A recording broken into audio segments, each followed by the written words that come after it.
Best budget compound bow. That's right, folks. In this video, I'm going to talk about the best budget compound bow. I often get asked the question, Sean McVeigh, Sean's Outdoor Adventures, what is the best bow I can get for a couple $100? And really, it's been tough because most of your, entry-level bows that are halfway decent are about $300, $400, $500.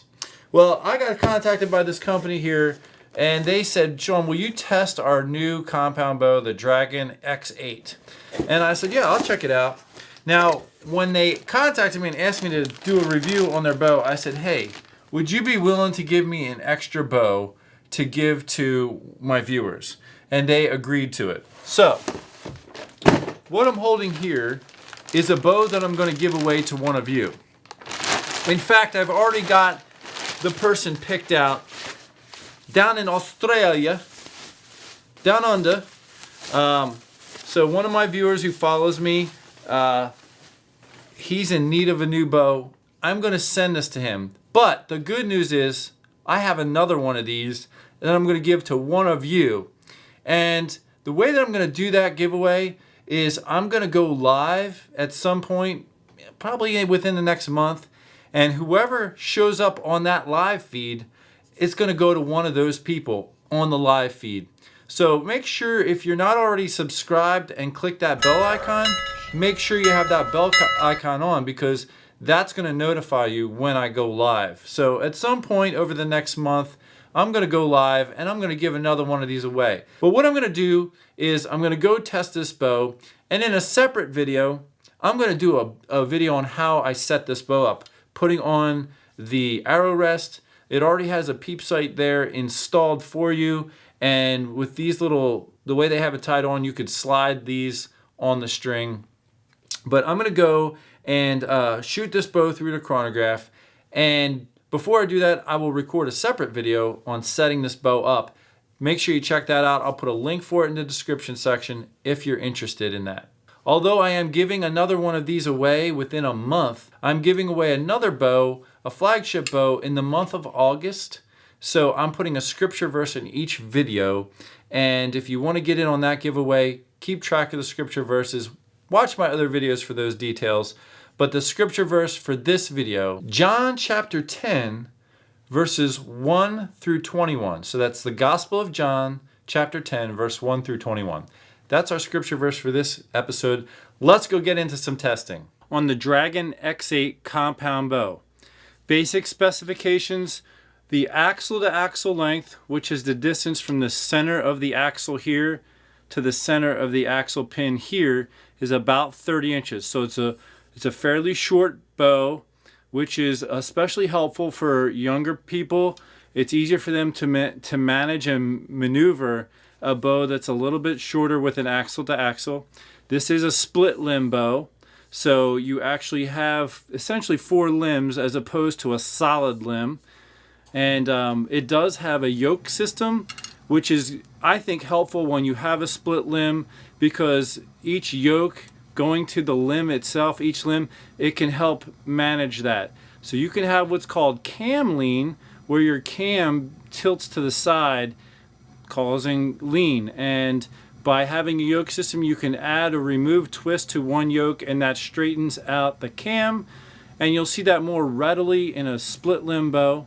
Split limb bows allow for a larger size cam, which sometimes helps with smoothness and different things like that. As far as storing energy, the whole thing about a compound bow is that it is storing energy, which will give more force to the arrow, make the arrow go faster than your traditional long bow or recurve bow. So a compound bow can shoot an arrow, let's say at over 300 feet per second, whereas a long bow with the same draw weight might shoot it at 180 feet per second, much slower. So that's what's happening with the wheels and this whole system of a compound bow. I said wheels, but this is a cam. It's more of an ovular shape. So cams have the ability to store more energy than a rounded wheel. The brace height, which is the distance from the center of the grip to the string, is about 6.5 inches. And traditionally, it's believed that the longer the brace height, the easier and more forgiving a bow is to shoot. 6.5-inch brace height is about a standard. A lot of bows nowadays are coming with about that. Bows that have a shorter brace height will typically shoot faster than bows with a longer brace height. And the reason for that is the string is acting on the arrow for a longer period of time, which is delivering more force. So I'm giving all that information because a lot of people who might be interested in looking at this bow might be new to archery, and so I'm trying to give you some education as we go through this review. So the rest that comes with it is a hostage style rest. The arrow will drop down in and be held in these bristles here. This is a really good rest for a beginner. Once the arrow is in there, and I can put one on to show you, it's held very solidly. It can't go anywhere. So if it's a kid and he's holding the bow, that arrow's not coming out. So that is one of the nice things about that rest. There's no moving parts, so you don't have to worry about it malfunctioning that way. If you're wondering why I have an arrow with no fletching on it, it's because I do lots of bow reviews, and fletching with these types of rests, sometimes if you don't have it set up just right and the fletching makes contact with things, it slows the arrow down. I am going to be doing speed testing with this bow, and so in order to get the most accurate speed readings, I shoot arrows with no fletch just for these tests. Anytime I'm shooting a bow other than that, I use fletching because it helps to help the arrow fly straight. So the bow also comes with a stabilizer and wrist sling. This is very helpful, especially for a beginner. So you'll set it up so that the top of the wrist sling is not higher than the bottom of the shelf, and you slide your hand in, and then you're not gripping the bow, you're just relaxing the bow in your hand. And when the bow goes off, you don't have to grab the bow, you just let it go. This bow is not going to fall to the ground. See how it's not going anywhere. So you don't have to worry about grabbing the bow. When you grab at the bow, it can throw your shot off. So I do recommend using the wrist sling. I did a whole video on setting up and tuning this bow. I'll provide a link for it in the description section of this video if you're watching this on my YouTube channel. I'll also have links for these. I'm going to put an article on my seansoutdooradventures.com website, which will have all the data I'm going to acquire today through this testing, as well as these videos. This is your string stopper here. If you are changing the draw poundage, when you loosen the limb bolts, that string is actually going to move back. So you may need to reset the distance here. You want the string to just barely be coming in contact with it. To do that, you're going to loosen these screws here, slide the bar, tighten them back up. It does come with a 5-pin sight with a sight light as well, so you can turn that on and off. This is very helpful if you're shooting indoors in low light situations. Sometimes it's hard to see your pins, so you can turn your light on. That will illuminate them and help you with the indoor shooting. If you're a hunter and you're going to be hunting out of a ground blind, which a lot of young people are, if you're getting this bow for a young person, it's great to have that sight light. There is a level in the sight, which I appreciate having. Helps you make sure you're holding the bow vertically. Now, why is that important? The top pin here is typically the 20-yard pin. The bottom pin is typically 60 yards when you have a 5-pin sight. If you're holding the bow on a slight angle and you don't realize that because you don't have a level, what that does is it causes your aiming to be off at those longer distances, so you're not going to hit the mark. You need to have the bow vertical at all times for this aiming system to be as effective as you need it to be. It does come with a peep sight installed. If you need to move the peep sight, you can slide these end pieces here and move the peep sight and then slide them back in tight. I recommend getting them in there as tight as you can. And I also use a gray Sharpie and mark where my peep sight is. In case it ever slides, you can see that by the marking from the Sharpie and slide it back to position. It does come with a stabilizer. This is a very light stabilizer. It doesn't do a whole lot. It may absorb a little bit of vibration. This is a fairly standard stabilizer for this type of bow. If you're getting more serious into archery, at some point you can upgrade the stabilizer, or any of the parts for that matter. And when you're looking at upgrading the stabilizer, typically you want something with weight in different areas to help offset weight of the bow. I personally use an offset stabilizer on the side to compensate for the weight of the components on this side of the bow, as well as a quiver. I hunt with a quiver on my bow. Okay, so that's a little bit of the specs going into it. This is the 70-pound limb. You can also get this with a peak weight of 60 pounds. Why would you choose one or the other? Well, if you're planning to only shoot at 60 pounds, you'll want to choose the limb at 60 pounds because a bow generally performs at peak efficiency when it's at its peak weight. So in order to get the most out of the bow, you want to shoot it at peak weight if that's at all possible. So if you're only going to be shooting 60 pounds, get the 60-pound limb.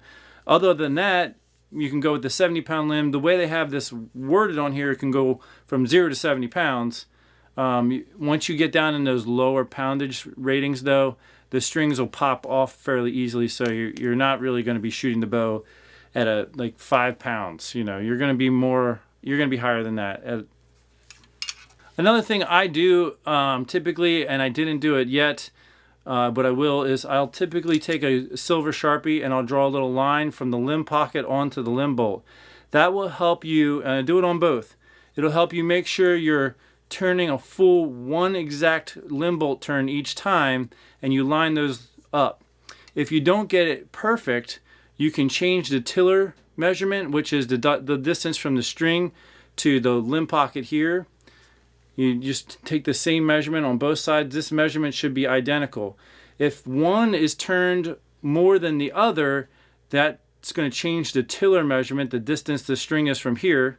It's going to change your cam rotation. It just changes the whole tuning of the bow. So it's very important to make sure you get exact.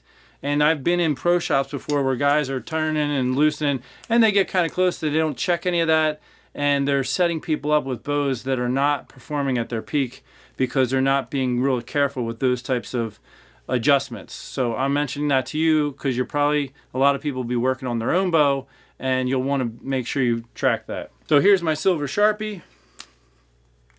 I'm going to take that and I'm going to mark the top limb bolt and limb. Now it's not going to show up too well. You might not be able to see that very well, but I can. And then I'll do the same on the bottom limb, and that's just going to help me keep track of how many limb bolt turns I have. There's the bottom limb. So if I can see that those aren't lined up perfectly, I know that I missed the precision a little bit, and that just helps with that. Okay, so the bow is currently set up at 31-inch draw, 70 pounds. And I did shoot it through the chronograph once already, and it gave me 320 feet per second. I'm going to shoot it again through the chronograph because that was the other day. That's when I was doing the setup and tuning. I took one shot. This bow is shooting perfect bullet holes through the paper. I can even just zoom over to the paper here. So there's the paper test. As you can see, I got one hole in the middle of the paper. That's the only shot I took, and it is right on. Perfect bullet hole. That's what you want to see. All right, so now what I'm going to do is I'm going to get my arrow. I'm going to take a shot through the chronograph. Then what I'm going to do is I'm going to put the bow at each draw length setting and shoot the arrow through the chronograph again. And we're going to track the speed. The lower the draw length, the slower the bow is going to get because the strings are going to be acting on the arrow a shorter period of time. So let's see what kind of data we get. Actually, before I shoot the bow, I wanted to mention I'm giving one of these away to one of you within a month. I'm going to go live on my channel. I'm not going to announce when. Maybe I will send out an email to the people who are on my newsletter email list on my website a week in advance. Say, hey, it's going to be this week. But I'm going to go live. So if you're a subscriber to my YouTube channel, make sure you click the bell icon, because when you click that bell icon, it notifies you anytime I upload or go live. So if you got that clicked, you'll be able to know when I'm going live. I'm going to give one of these away for free on my channel. And I think I'll be getting a couple more of these to give away in the not too distant future. Okay, so we're at 70 pounds, 31-inch draw length, 350 grain arrow.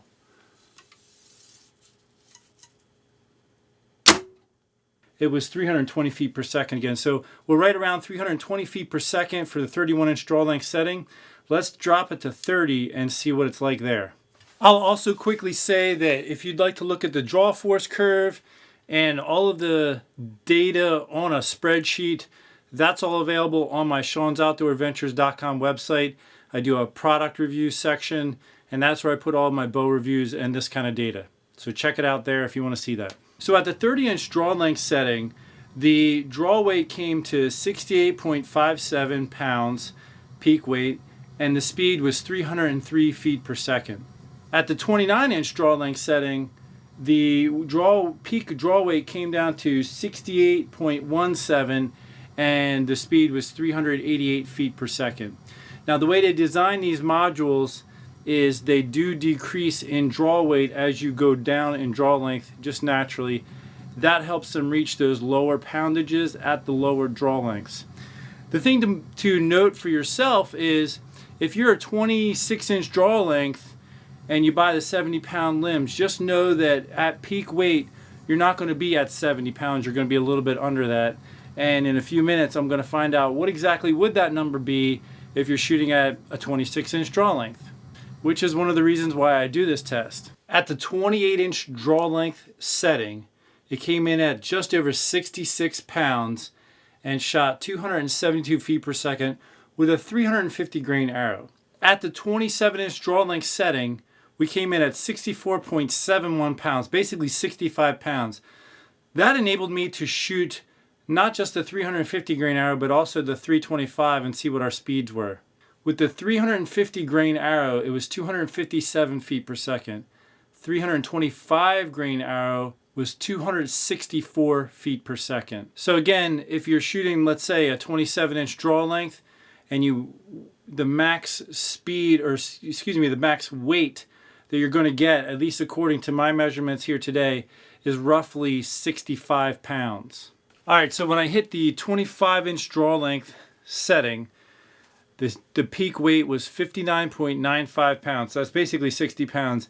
That enabled me to shoot a 300 grain arrow, which is 5 grains per pound, just to give us an idea of the speed. So with the 300 grain arrow, 25-inch draw length, 60 pounds was the peak weight we got. So if you're a 25-inch draw length person with the 70-pound limb on this bow, you can expect to be shooting actually around 60 pounds.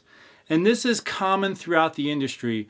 I would encourage you, don't get upset if you're hearing those numbers and you want to shoot more weight. That's any of these long adjustability range bows, that's typically how they behave. So you're going to get that regardless of the brand. That said, the 300 grain arrow was 242 feet per second. The 325 grain arrow was 235 feet per second. And the 350 grain arrow was 228 feet per second.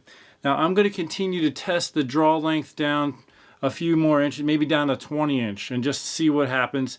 The next thing I'm going to do, and if you want that data, go to my website. I'm not going to keep going over each one here because that just makes everything really long. But the next thing I'm going to do is I'm going to turn the limb bolts out one turn at a time and test the weight. How much weight is coming off per one limb bolt turn with this bow. And I'm also going to shoot at 30-inch draw, 350 grain arrow, and then when I get down to 65 pounds, I'm going to shoot the 325 grain arrow. And then when I get down to 60 pounds, I'm going to shoot the 300 grain arrow. And that's all at 30-inch draw. So we can see what is the impact on speed with a 5 grain per pound arrow as we go down in draw weight. That way, if you want to shoot at 65 pounds, you're going to have a rough idea of the difference in a 5-pound speed difference. But I do want to give you a final synopsis here of the Dragon X8. But before I do, I want to crank this back up to peak weight and just take a few shots where you can see me drawing and shooting the bow, so you can see the bow as it fires, just to get a sense. But for the money, this is, honestly, this is a really nice bow, and I would recommend it. Now, this is a machine, and being in this industry, there's always a chance that someone's going to get one that has a little bit of a problem. I have no idea as far as customer service goes what you can expect. the people that have contacted me and talked to me about this bow have been really quick to respond. So I would think that they're going to, back their product. But what this bow is doing and able to do is pretty impressive to me for $200. Out of this price range, I think that it really is the best bow you can get for around $200. So again, let me turn the limb bolts back up and take some shots with it. And I would say if there was anything that I would change about the bow, if I could pick one thing, it's actually tough to turn the limb bolts, which is common for some bows. Some manufacturers have figured out a way to make it a little easier. That's the only thing that I would say. And I mean, it has nothing to do with the efficiency. It's just a matter of when you're doing some changes to the bow, it's, you need, I think, a little bit more than just the standard Allen wrench. This helped me get a better grip for turning. So right now the limb bolts are all the way backed out, so they're fairly easy to turn. As I get up near the peak weight, it'll be a little tougher to turn. But again, not a big deal. My point is, though, for what you're getting with this bow, I do think it's a good value, and I do feel comfortable recommending it to people who are getting a bow to get started in archery. And I will, get links for this. And while I'm talking and turning the limb bolts, it's very commonly noted in a lot of manufacturers' manuals, you really don't want to turn more than 2 full limb bolt turns on a side at a time. Like, you don't want to tighten this one all the way in and then tighten that one all the way in. This is a system that works. It's very intricate, and so you want to keep the balance of the system. So you typically just turn 2 full limb bolt turns at a time. Okay, so I'm at 30-inch draw, 70 pounds. Just want to shoot this for you so you can see it.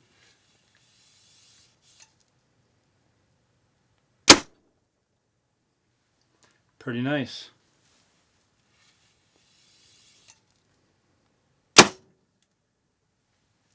And it doesn't jump real bad out of your hands. There's been plenty of bows that I've paid even more money for that when they shoot, they feel like they're jumping out of your hands. At this peak weight setting, it stays right there in your hand. It's really a good value. I definitely think that just after shooting it a little bit here today, and of course I've only shot a little bit, but it's worked very well. Obviously, in the long term, people will, like if somebody buys one of these and uses it, they'll be able to give a more long-term use review and some feedback on it. But just out of the box, I do think it's good. I would encourage you to get some bowstring wax and regularly wax your bowstring. That's common for any bow. And if you're watching on my YouTube channel, I will put a link in the description if you want to get any more information or potentially purchase one of these. If you're on my website or if you're on some other platform, you can go to my website, Sean'sOutdoorAdventures.com, and you can see the full write-up that I do with the graph, the draw force curve, all the data, and also I'll have links there for if this is something you want to purchase, things like that. So I want to thank you so much for tuning into this review. I hope you enjoyed it, and I hope that if you haven't already subscribed, that you will subscribe and click that bell icon so you have a chance of winning one of these in the very near future. Again, I'm Sean McVeigh with Sean's Outdoor Adventures. Thanks for watching, and God bless.